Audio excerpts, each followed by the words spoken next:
Olá, meus amigos. Muito bom dia, boa tarde, boa noite para vocês que estão assistindo aqui de manhã, de tarde ou de noite.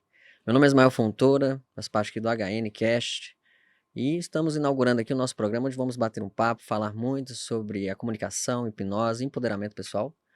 Estou aqui com meu amigo Cleiton, Elias. Boa tarde. Boa tarde. Bem-vindo aí. Boa tarde. Cleiton Elias, hipnoterapeuta também, palestrante, treinador comportamental. E atende pessoas aí há muito tempo também trabalhando com hipnose, está conosco aqui, onde vai bater um papo gostoso. Isso aí, Ismael. A gente está aqui hoje bater esse papo, falar sobre hipnose, sobre comunicação, essa ferramenta sofisticada que faz toda a diferença aí na nossa vida. E apresentar aqui o Ismael Fontoura, é fundador do Instituto HN, CEO do Instituto HN, também empresário, terapeuta, e está aqui nessa difusão da comunicação, difusão da hipnose no Brasil. E para proporcionar aí uma acessibilidade, né, a muitas pessoas que não conseguem, de alguma forma, ter acesso a essa ferramenta. E um dos nossos objetivos também, justamente aqui, é difundir essa ferramenta da hipnose não verbal, verbal, todas as suas segmentações, né, Ismael? Vai ser um bate-papo bem interessante. Tem muita coisa para a gente falar aqui hoje. Ah, com certeza, sem sombra de dúvidas. Eu costumo dizer que a gente aprende a falar, aprende a andar, mas ninguém fala assim, para nos ensinar o que a gente deve falar, como se comunicar, como se comportar em determinados momentos. Assim, a gente não tem muito acesso, de uma maneira geral, cultural, então, de qualquer forma, nós conseguimos proporcionar isso para as pessoas, para que elas consigam se entender, se conhecer melhor e, com isso, se comunicar melhor com outras pessoas. Exatamente, até sobre a forma de falar, né? A gente costuma dizer que a gente utiliza a linguagem emocional. E a criança, quando está sendo alfabetizada, ela vai na linguagem técnica, no fonema, aprendendo palavras ali, de forma bem direta. E não é nos ensinado como utilizar a verdadeira comunicação a nível inconsciente, a falar diretamente com o inconsciente, onde está ali tudo, né? Ali o inconsciente é o berço, né? O oceano, que para a gente acessar essas informações, utilizando essa linguagem emocional, essa linguagem hipnótica, essa linguagem que realmente faz com que a gente consiga obter aquilo que a gente quer. Sem sombra de dúvidas. É como você falou, né? É uma possibilidade infinita quando você aprende a se comunicar, entendendo melhor o inconsciente, de como ele funciona, você entende melhor sobre como você funciona, sobre quais as emoções estão proporcionando para você, impulsos do comportamento que você tem hoje, de onde você quer chegar, dos seus desejos, dos seus interesses, dos seus ciúmes, das suas próprias invejas. Se conhecer melhor é importante, até os seus determinados defeitos, considerados assim alguns pontos pela sociedade, né? E tem muitos conhecimentos que fazem com que a gente tenha um entendimento profundo desse assunto. E para falar sobre isso, a gente está aqui hoje com um convidado internacional. Isso, para falar de um tema assim que eu particularmente sou apaixonado, que é um tema que eu costumo dizer assim, é uma comunicação de alto impacto, né? Uma comunicação assim que vai lá nas estruturas profundas. E esse convidado especial aqui hoje vai destrinchar um pouco desse assunto aqui para a gente, né? Dessa disciplina fantástica, né?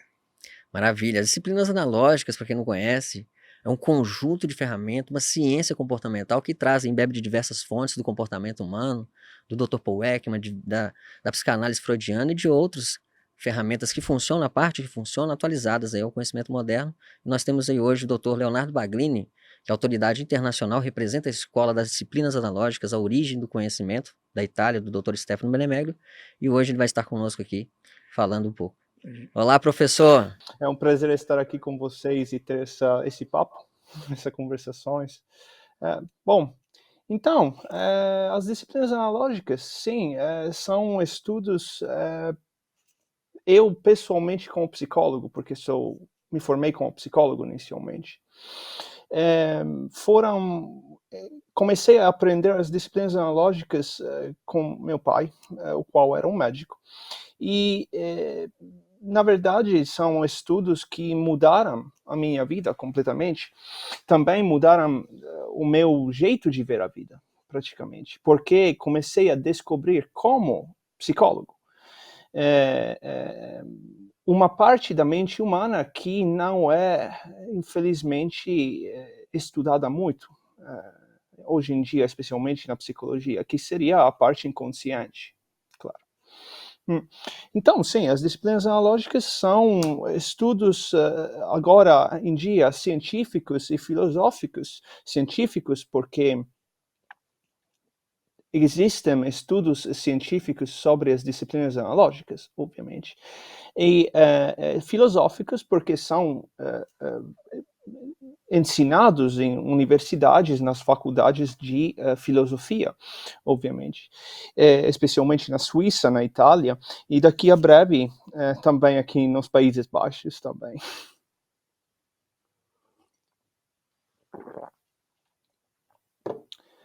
Então, Tá ouvindo? Oi, Nos ouve, sim, professor? estão me ouvindo? Ah, estou te ouvindo. tô te O som ouvindo. tá saindo no fone agora aqui. Ótimo. Ótimo. Perfeito. Perfeito. Então, sim, as disciplinas analógicas continuam como estudos cada dia mais científico, cada dia, podemos dizer assim. E com as disciplinas analógicas, vocês falaram de hipnose. Nas disciplinas analógicas, o quê? Não, tá dando uma falhada, a gente não sabe se é aí ou se é aqui. Mas pode continuar falando Pode aí que a gente continuar. vai. Estou te ouvindo agora. Tudo bem, pode ser que esse Melhorou. daqui, pode ser Isso. meu microfone. Meu microfone, então, infelizmente não tem o melhor. Então, as disciplinas analógicas são estudos teóricos sobre as aplicações da hipnose, Uhum. mas também sobre as partes psíquicas. Então, vamos dizer assim, as partes, as estruturas do inconsciente. Isto é o que as disciplinas analógicas são. As avaliações científico-filosóficas da mente inconsciente, com um foco na hipnose. Qual é o método de hipnose usado? Essa é uma pergunta muito importante, porque muitas vezes eu posso ver que tem muitas formas de hipnose que são usadas em um jeito clínico, mas também que nascem, não quero dizer cada dia, mas frequentemente novas formas de hipnose, como novos estudos de hipnose, nascem e são criados. Agora, o tipo de hipnose que é usado nas disciplinas analógicas são dois, na verdade. Um se chama de hipnose dinâmica. A hipnose dinâmica é uma forma de hipnose praticamente que é baseada na hipnose não verbal.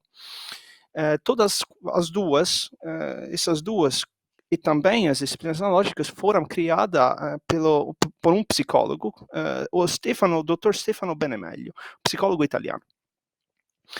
E agora, essas formas de hipnose, que são formas comunicacionais, obviamente, porque a palavra hipnose significa comunicação, de fato. Essas formas de hipnose são baseadas nos conceitos de, podemos dizer, falar com as pessoas em um jeito dinâmico, mostrando simbologias ou símbolos, desculpa, mostrando símbolos em um jeito analógico.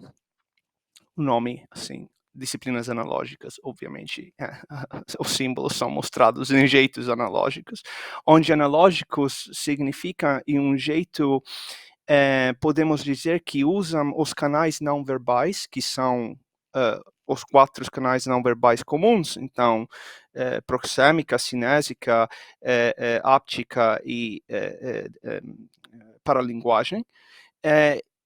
E usando esses canais, usando sons, palavras, movimentos corporais, expressões não verbais, é possível manifestar símbolos que têm um significado, que manifestam um significado inconsciente, um significado pela psique humana, que é praticamente derivado da nossa evolução como seres humanos.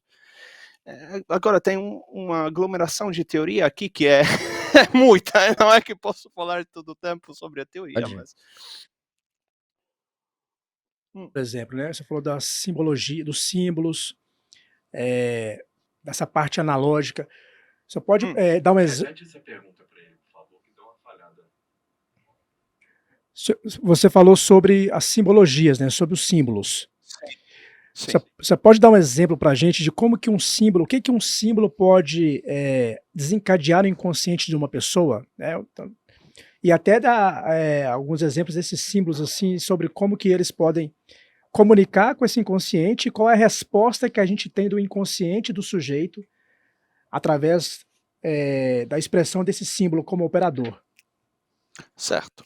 Então, quando falo de símbolos, eu falo de 3 símbolos em particular, porque esses são os símbolos primários. Símbolos primários, porque se chamam de primários, porque são os símbolos que, em um jeito geométrico, mas também em um jeito evolucionístico, tem significado inconsciente, mas por que tem significado inconsciente? Porque são as formas geométricas que são percebidas em um jeito singular, podemos dizer assim.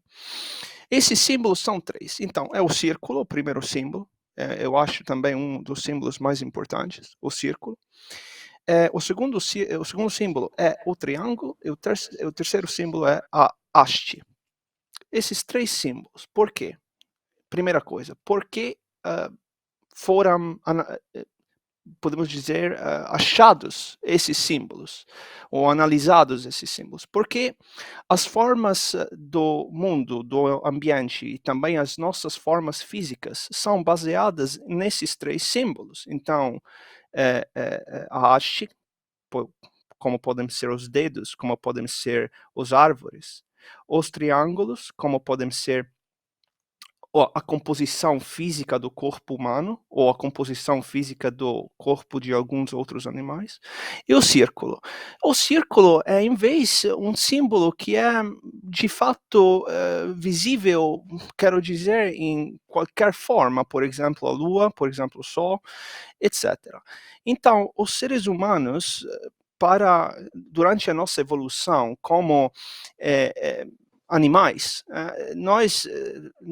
o nosso sistema neurofisiológico se adaptou a perceber esses símbolos e praticamente expressar um comportamento em resposta dessa percepção ambiental, podemos dizer. Através da nossa evolução, esses símbolos foram internalizados de um jeito psicológico. Inicialmente, de um jeito eu vejo o símbolo e então faço algo em resposta da estimulação, e agora não é mais assim, agora é uma internalização inconsciente, onde, falando um pouco mais sobre isto, podemos dizer que a nossa evolução criou em nós uma percepção dos símbolos em um jeito implicado, no sentido que não necessariamente nós, hoje em dia, temos que estar expostos a esses símbolos em um jeito visual, podemos simplesmente pensar em ideias, ter pensamentos ou ter outras imagens mentais que são analogicamente referidas aos símbolos. Agora, o que significa analogicamente referida? Porque o círculo é o símbolo que é associado inconscientemente e ainda não é que existe uma ciência que demonstra por que estão inconscientemente associados nesses jeitos. Eu falo só o que é observado, não falo, obviamente, o que não podemos saber ainda. Mas esses símbolos, o círculo é representante o nosso si mesmo, o nosso ser. Podemos dizer em um jeito freudiano, o nosso ego. Uhum. Tá? A haste é uma referência analógica inconsciente com o conceito mental e internalizado de masculinidade, que é praticamente personificado na primeira forma de masculinidade que as crianças percebem no ambiente, então o pai. Sim. E o triângulo na mãe, então, é um símbolo referente ao conceito de feminilidade. Isso são as primeiras definições. Como é que se faz hipnose, por exemplo, com esses símbolos? Sabendo qual é a teoria do significado, obviamente, analógico desses símbolos, é possível observar a representação desses símbolos no comportamento das pessoas de cada dia. Por exemplo, quando a gente fala em jeitos, em uma conversação, as pessoas falam mostrando o dedo, ou mostrando um círculo, ou movendo as mãos. Esses são todos manifestações simbológicas. Por exemplo, Ismael, você está tendo, neste momento, uma manifestação simbológica com a sua mão. Exatamente. Por quê? Essas são coisas importantes, porque você poderia também dizer, sim, mas agora estou nessa posição porque estou confortável. Claro. Mas exatamente é este o ponto. Os símbolos são expressados no momento de conforto e também nos momentos de desconforto. Euforia. Euforia Exato. também. Uhum. Exatamente.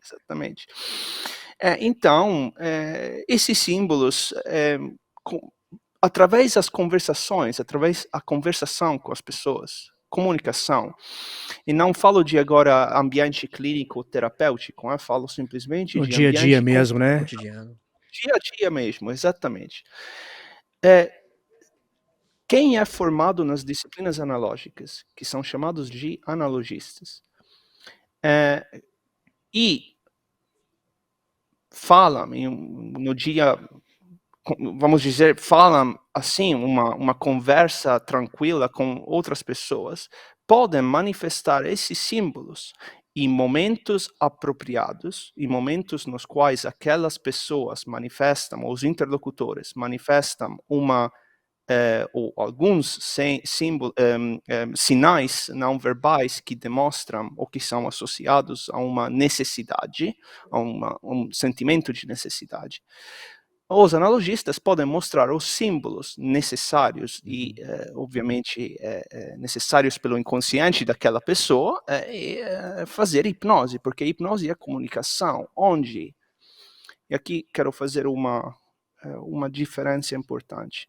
Quando falo de hipnose, eu nunca falo daquela forma de hipnose onde as pessoas caem De palco. pelo chão e são totalmente inconscientes. Isto não é o que se fala. Isto não é hipnose. Não, como psicólogo eu falo isto, obviamente. Também que é possível criar condições desse tipo em formas clínicas, mas não é o primeiro objetivo. Exatamente. Quando eu falo de hipnose, eu falo de comunicação eficiente. Sim. Comunicação proficiente. Comunicação que é instrumental para criar um ambiente prosocial. Isto é o que hipnose é, praticamente. É uma comunicação assertiva, né? É uma comunicação assertiva, estratégica. Afetiva, emocional. Estratégica, exatamente. Comunicação estratégica. É isto, exatamente. Mas, em casos clínicos, é possível fazer terapia com esse tipo de hipnose. As pessoas os interlocutores, ou os meus pacientes, por exemplo, quando mostro um símbolo ou uma combinação dos símbolos, uma interação entre os símbolos, dependendo de quais são os símbolos estimulantes, porque cada pessoa manifesta todos os 3 símbolos, mas um ou 2 desses símbolos são mais estimulantes dos outros. A gente pode dizer que cada pessoa tem uma chave de acesso específica, né? Um símbolo certo que abre o inconsciente da pessoa. De símbolos, exatamente. Essa chave de acesso são 2 símbolos conjuntos, em prática. Sim. E a manifestação desses 2 símbolos conjuntos é possível, fazendo isso, é possível criar uma comunicação eficaz, mas também é possível criar emocionalidade nas pessoas, onde criar emocionalidade é expressado em muitos fenômenos, podem ser com manifestações mnemônicas, então pessoas que lembram de eventos que aconteceram na infância ou na adolescência, ou também de alguns anos passados, e expressões emocionais. Então, muitos clientes, por exemplo, começam a se sentir mais em contato com as emoções deles. E isto é também um fator importante por objetivos terapêuticos, porque Perfeito. nós sabemos, agora vou dizer só isso sobre as disciplinas analógicas. Agora estou trabalhando sobre um estudo que está comparando a terapia cognitivo-comportamental com as disciplinas analógicas e a hipnose dinâmica. Maravilha, hein? Sim, é um estudo bem longo, mas é muito interessante, que será também traduzido em português e em inglês e publicado. Muito bom. Agora, sem falar muito sobre isto, os primeiros dados que foram analisados estatisticamente parecem mostrar que tem um nível de satisfação alta com a terapia cognitivo-comportamental, que é a forma terapêutica usada no campo da psicologia. Tem uma satisfação dos pacientes mediamente alta. E o mesmo nível de satisfação é com a hipnose dinâmica e as disciplinas analógicas.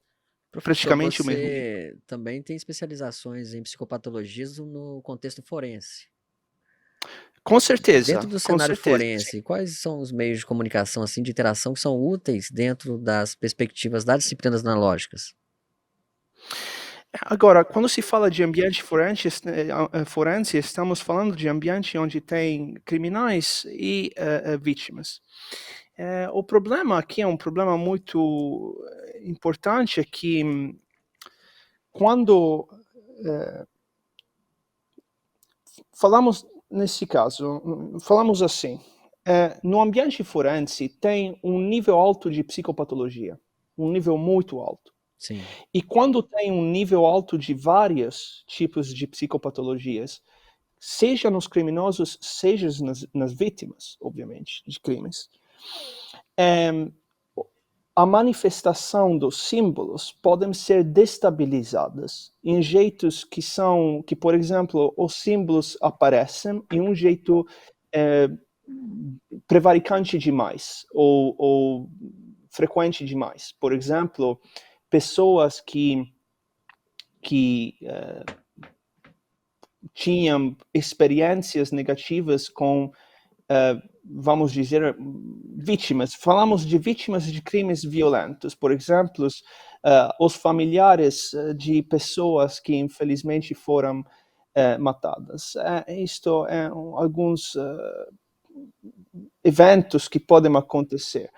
Essas pessoas manifestam os símbolos especialmente de triângulo e de haste, praticamente identificando o fato que precisam uma ajuda emocional, suporte emocional, e precisam também entendimento do problema.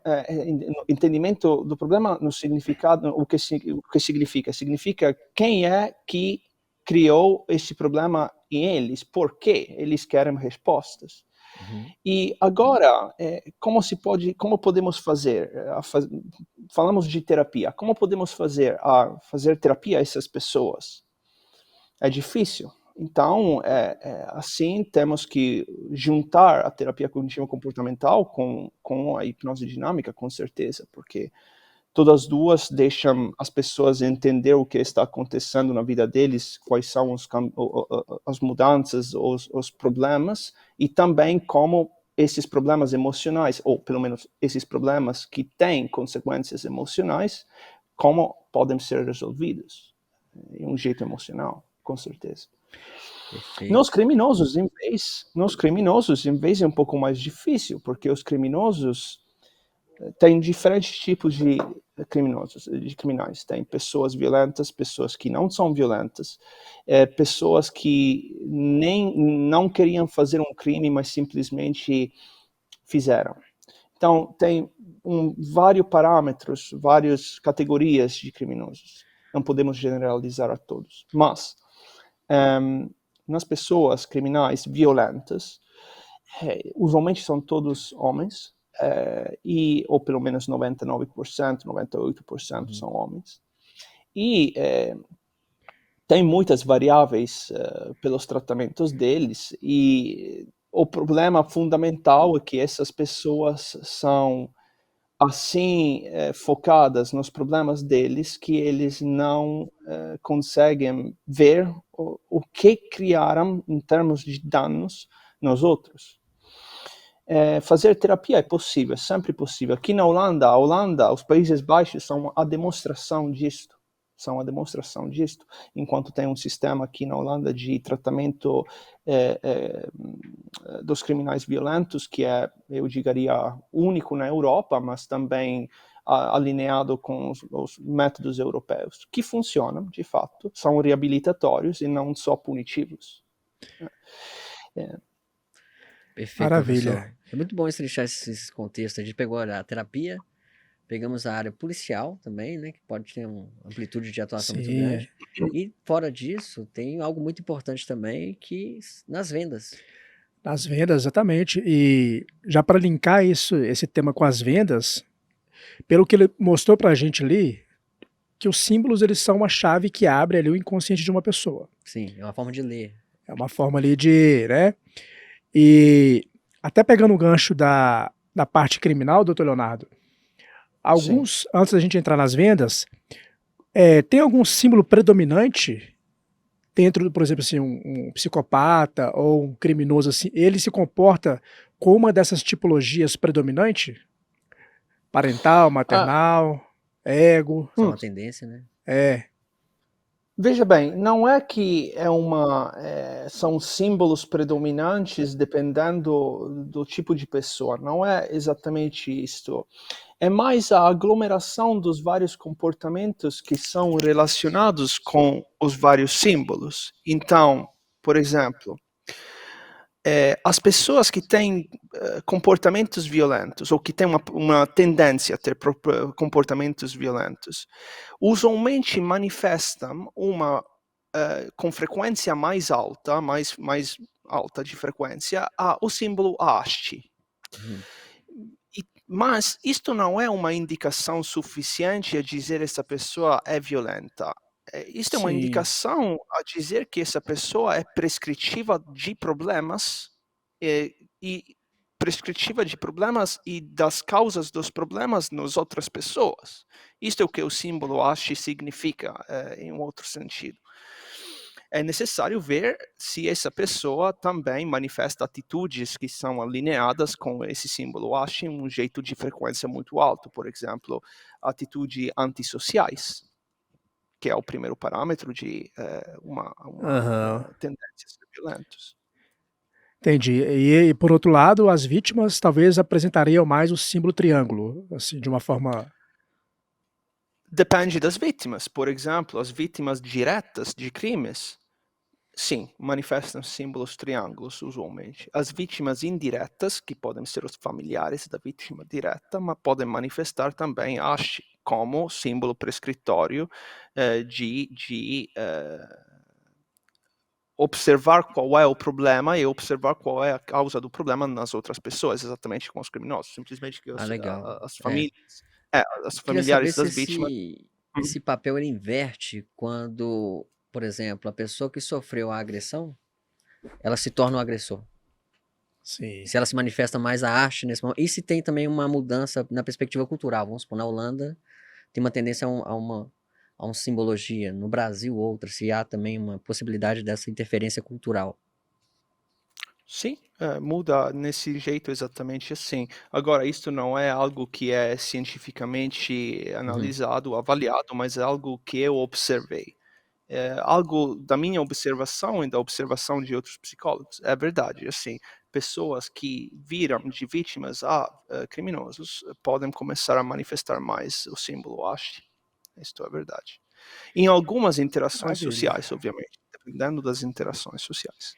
Claro. Maravilha. O tema ele é maravilhoso, Nossa, né? fica uma hora falando. E como o Ismael trouxe aqui, a gente falou de terapia, falou dessa parte criminal, e tem também o contexto de vendas, né? Nas vendas, E depois a gente falar um pouco do contexto de venda, se der tempo, para falar no contexto de apresentação, né? Para um Que é apresentador da área das vendas, no caso, né? que Que se vende. isso, que está ali fazendo uma Uhum. apresentação para palestra, para um público maior, né? Que É. deixa de ser uma venda também, uma venda uma venda global, assim, digamos assim, né? Certo, certo. O tema de venda é algo importante. Quero O dizer, próprio as doutor disciplinas. Stefano Benemegli, ele cita no livro que, dependendo da forma como você apresenta e como você entende, você consegue vender um freezer no Alasca. Utilizando, Sim, E ele encontra formas de vender um usando a freezer. chave certa do inconsciente, né? A tipologia certa, o freezer no Alasca é fichinha de vender. mas de fato as disciplinas analógicas nasceram no início do trabalho sobre as disciplinas analógicas. O tema principal era a venda. Era a venda. Tem até um livro, né? La Vendita Analógica. La vendita analógica, La Vendita. exatamente. Que em breve teremos no Brasil, né? Só Vamos tem providenciar, porque tem que ter esse material em português. esse material, tá só em italiano. sim. É um livro fantástico. Nesse momento o material está sendo traduzido em português e inglês. Assim será publicado no Brasil e também na Europa. Exatamente. Sim, material fantástico, com certeza. Porque também a venda é um assunto muito amplo, muito. Não é só algo que é, como pode ser a psicologia forense, não? Que é uma parte da psicologia muito, pelo menos muito pequena, mais ou menos, mas é uma parte da psicologia. A venda é a parte praticamente do mundo, porque nós vendemos um produto cada dia que seja palavras, objetos, O tempo todo, né? A gente emoções, está vendendo alguma coisa. com certeza. Fala pra gente aí, para quem ainda não conhece as disciplinas analógicas, quanto que isso pode potencializar aí, né? Vamos pegar um vendedor, como o senhor mesmo falou, né? Todos nós somos vendedores, a terapia ali é uma venda, mas assim, Sim. de uma forma geral, como é que o vendedor ele pode pegar essa ferramenta de disciplinas analógicas E deixar o cliente apaixonado pelo produto. falar assim, isso aqui é uma ferramenta de última geração. Agora, isso é vou oferecer uma resposta muito simples. Esta resposta é relacionada ao conceito geral de venda. Uma venda eficaz é uma venda que não é a venda de um objeto, é a criação de emoção no comprador sobre aquele objeto que tem que ser vendido. As disciplinas analógicas fazem exatamente isto, simplesmente através das manifestações dos símbolos. Por exemplo, vamos dizer que eu quero vender um produto, uma caneta para você, Ismael. Quero vender essa Perfeito. caneta aqui. Perfeito. Agora, eu posso começar a falar sobre as manifestações e as atualizações e as funções dessa caneta. E um jeito muito lógico, dependendo de como é que você parece ser. Se você parece ser uma pessoa lógica, uma pessoa mais emocional, isto não é importante, é o que os vendedores são treinados. Começo a falar da caneta. Enquanto estou falando da caneta, posso ter a caneta aqui na mesa, sem tocar a caneta, posso tocar a caneta, posso te mostrar a caneta, posso indicar você com a caneta. Todas simbologias importantes. Também posso começar a brincar com a caneta nas minhas mãos. Posso começar a fazer gestos com a caneta. Aqui, quero dizer, nesse caso, em um jeito, enquanto estou te apresentando o conceito de essa caneta é muito especial, é muito importante, tem uma função que outras canetas não têm, eu posso manifestar simbologias que criam, não é em um jeito instantâneo, mas em um jeito de alguns minutos, emoções associadas ao conceito dessa caneta. Perfeito. E então, a essa caneta. Isto é. Como a gente vende a moda, por exemplo. Faz parte de mim. Se eu não tiver essa caneta, eu não sou alguém, tipo... Tem um apelo emocional muito forte para se pertencer a uma comunidade que tem acesso a essa caneta. De um ponto de vista, vou fazer um exemplo um pouco mais prático. Vamos dizer que eu vejo, porque vamos dizer que eu sou um vendedor esperto e imediatamente vejo que meu interlocutor, o possível comprador dessa caneta, é um homem de 40 anos, por exemplo, com uma família. A primeira coisa do qual eu vou falar sobre a caneta é o uso dessa caneta. Qual seria o uso que eu podia ter com essa caneta como pai, por exemplo, que é um símbolo analógico haste que reflete a caneta Sim. e Perfeito. reflete a condição social daquele interlocutor, o pai de 40 anos, homem de casa, por exemplo. Que tem que assinar um São cheque. Corretamente, correto.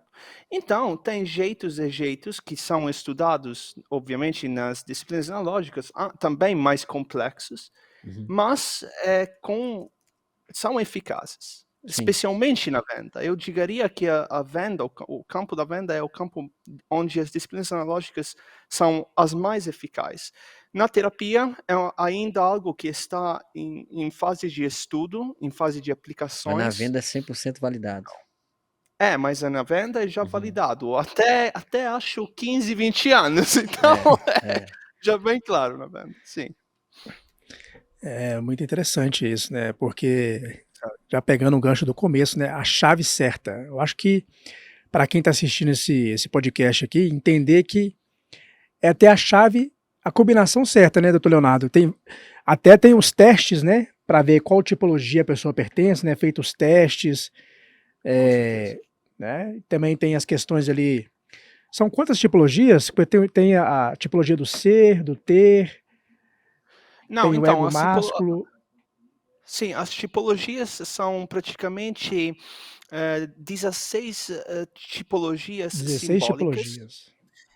que são todas caracterizadas por tendências comportamentais, podemos dizer assim, que podem ser definidas como distonias, onde distonias significa tendência comportamental. E essa tendência comportamental pode ser uma tendência do ter ou do ser, onde do ter significa uma tendência a obter e do ser a possuir, que são dois conceitos um pouco diferentes, Uhum. onde obter significa obter no tempo mais rápido. Possuir significa praticamente obter, mas esperando um pouco, É a avaliando a posse, né? situação. A posse. Exatamente. Então, são tendências comportamentais. E depois temos duas categorias, duas classificações de personalidade. Personalidade inconsciente e consciente, e se fala de personalidade, porque obviamente é uma tendência, a personalidade é uma tendência comportamental derivada pelo inconsciente, mas manifestada pela consciência. Então, personalidade, essas personalidades são divididas entre parentais, que são usualmente as personalidades que apresentam duas simbologias manifestadas, em vez que três.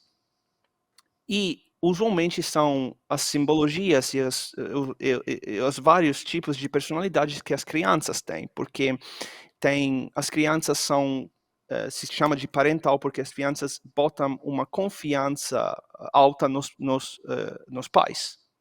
Autoridade. Na autoridade, exatamente. E depois a outra parte, a outra categoria é aquela egocêntrica, onde as personalidades egocêntricas, o que significa? Significa que a confiança nunca mais é nos pais, mas é referida no si mesmo, onde Sim. nós praticamente temos uma evolução psicológica de crianças em adultos. Isto é o que significa egocêntrico. De fato, isto significa que pelo menos na Europa, na América, na Sul-América, 99% das pessoas são todas egocêntricas. Claro.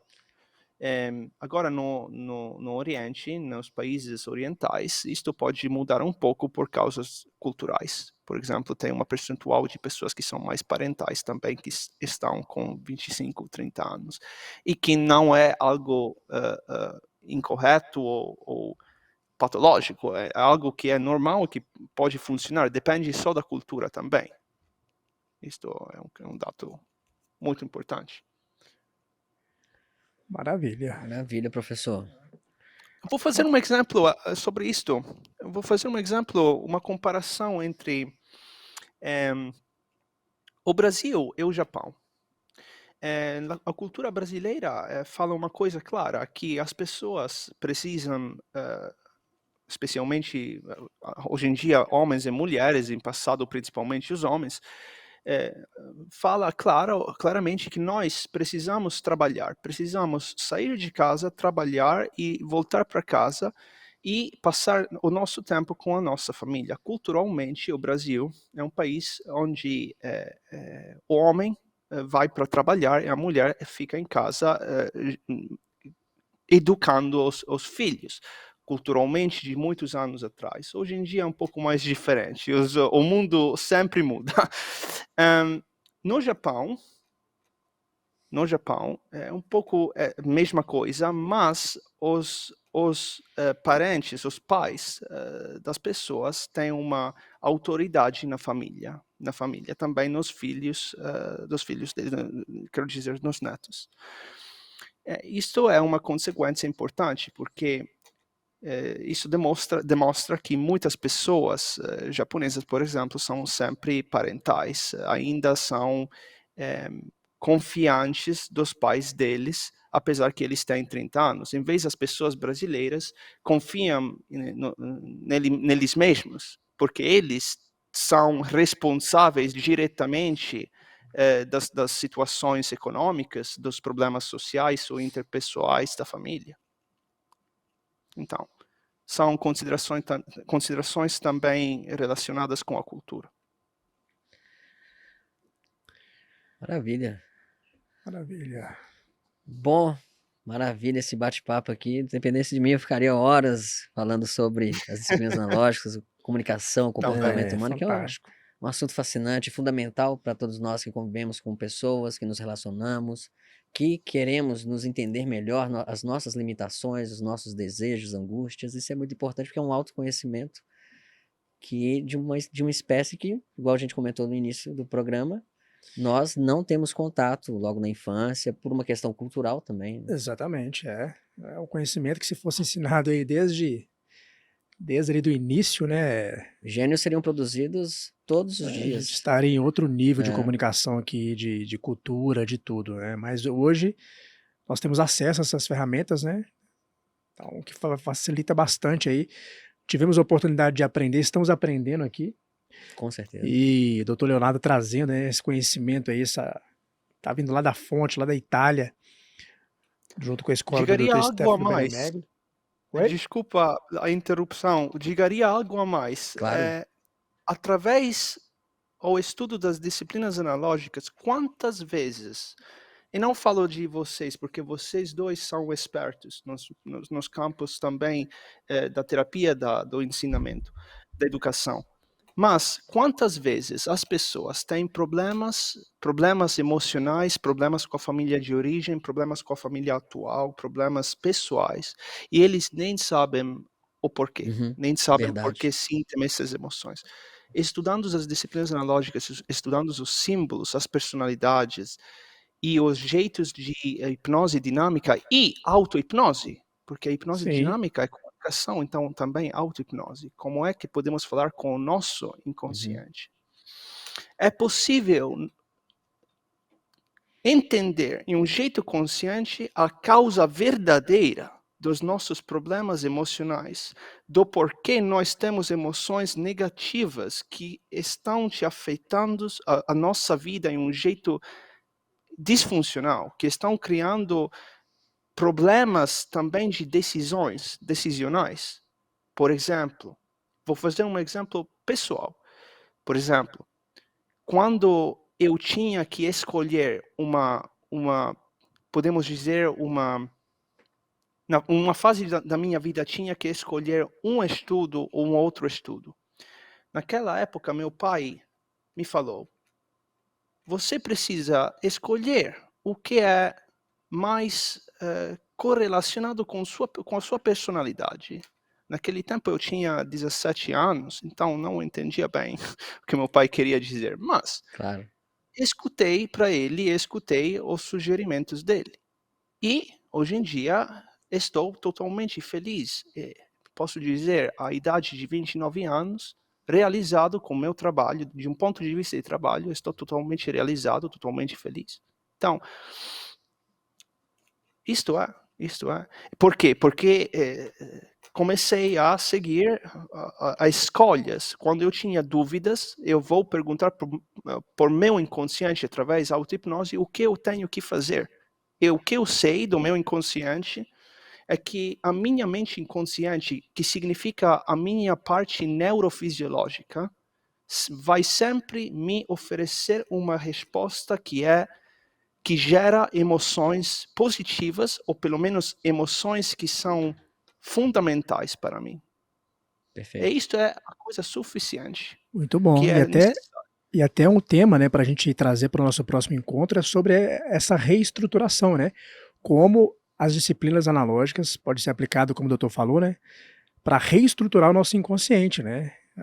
Porque quantas pessoas estão travadas, né, empacadas, porque tem alguma demanda no inconsciente que não foi resolvida. E é o principal para o analogista, para quem utiliza a ferramenta, passar por essa reestruturação, né, doutor? Com certeza. É um processo. Ser reestruturado das fases para virar analogistas. Com certeza. Perfeito. Eu fui reestruturado depois, enquanto estava virando analogista. Maravilha, Muito professor. bom. Muito bom estar com vocês aqui durante uma hora falando sobre esse conhecimento fantástico. E para quem deseja aí aprender as disciplinas analógicas, nós temos aí a representação do Dr. Leonardo Baglini, filho do Dr. Roberto Baglini, que proporcionou aí a entrada, foi a primeira pessoa a falar em português que tinha acesso a esses conhecimentos, né, através da escola original do Dr. Stefano Benemegli. Infelizmente não está entre nós hoje, mas se estivesse, com certeza estaria aqui também debatendo sobre esse assunto, que é Com muito bom. certeza. Mas é isso aí, doutor. Espero ter mais encontros como esse e na próxima presencialmente aqui conosco. Muito obrigado, doutor. Ah, e quem deseja aprender mais sobre as disciplinas analógicas, basta entrar nas redes aí do Dr. Leonardo Baglini ou também se matricular na nossa pós-graduação, né, um dos professores aí da nossa grade, né, da nossa pós-graduação em hipnose e neurociências, que contém as disciplinas analógicas e psicopatologias, as matérias ministradas pelo professor Leonardo Baglini. Bom, então é isso. Obrigado. Agradeço aí. Obrigado, doutor. Obrigado, Até a Cleiton. próxima. E é isso aí. Obrigado, Cleiton. Até a próxima. Um abraço. Um abraço. Pessoal, gostaria de agradecer a presença de todos que assistiram o nosso podcast aqui, encerrar nosso bate-papo incrível que tivemos com o Dr. Leonardo Baglini, diretamente da Holanda, tirando dúvidas, ensinando um pouco mais para nós.